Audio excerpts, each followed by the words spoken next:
Yo people, just been for a run, looking like a clown because my suntan lotion. And I want to tell you a story.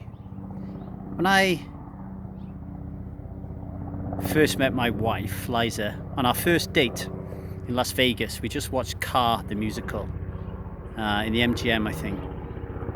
And I remember reaching out to hold her hand, and she pulled her hand away from me, and I remember feeling really uncomfortable. I was like, what's the matter? And she said, I don't like holding hands in confined spaces. And I was like, oh, that's a bit strange.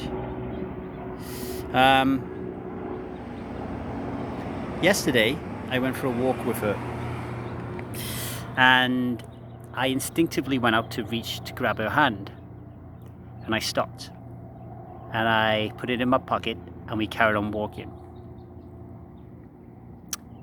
Last night, when I was going to bed, I saw her on the couch playing around with her phone, and I instinctively, like every night, went to go over to give her a kiss and a hug and say goodnight, because that is something I've done for as long as I can remember.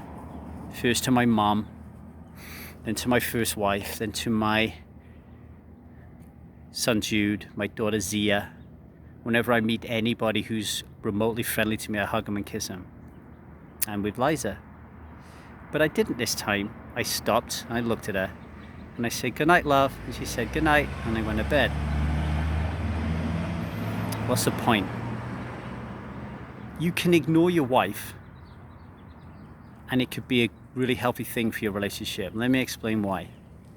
The reason that for as long as I can remember I've kissed somebody before I go to bed at night is not because I'm a caring, beautiful, loving individual, although that might be true. It's because I grew up with an anxious attachment style when it comes to relationships, because my parents were unable to give this little soul the love that he desperately needed. Liza grew up with an avoidant attachment style. So when I got a kiss and a hug and hold hands with Liza and ask her how she's doing repeatedly and ask her if she wants me to make her any tea or to give her all these bits for attention as the day goes on, as some relationship books tell you to do, to make them know that they matter. All I'm actually doing is pushing her farther away because she's feeling uncomfortable, because she doesn't want me to be behaving in that way, because it triggers her attachment style. So as you move, my attachment style is anxious, and I get anxious when people move away from me. But the more work that I do, I slip from anxious into secure, and I'm in secure relationship style more often than not.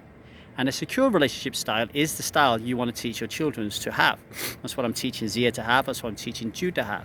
Is you can slip into avoidant tendencies, you can slip into anxious tendencies, but in the main, you've got a secure relationship style, which means you're a rock. You've got good solid boundaries, and you're not impacted in a compensatory way when your partner's attachment style is triggered for whatever reason, right? That enables you then, as a secure stroke anxious attachment style, to not clamor over Liza, to not kiss her, to not hold her hand, and when I do those things, if she pulls away, to not make it about rejection, and just make it about what it is. There is a person who would prefer to be left alone, and that doesn't mean that she doesn't love you, respect you, and want an intimate relationship with you. And in my experience, my short experience of doing this, it actually produces more of what I want. The more I leave her alone, the more I give her space, the more love, attention, and touch I get from her. And so you can ignore your wife, and it could be healthy for your relationship. Let me know if that landed for you.